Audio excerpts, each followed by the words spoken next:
Welcome to MiConvert. In this tutorial, I will show you how to convert DGN files to STL format, completely free and online.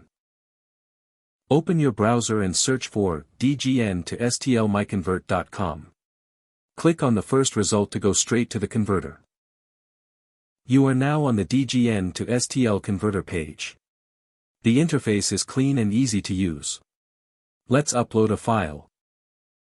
Click the Choose File button. A file picker will open. Select the DGN file you want to convert, then click Open. Your file is loaded and ready. You can see the file name, size, and destination format.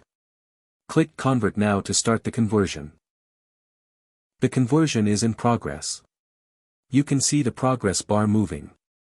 This usually takes just a few seconds. Done. Your file has been successfully converted.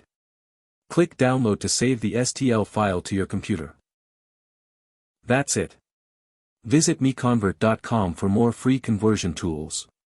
Subscribe for more tutorials. Thanks for watching.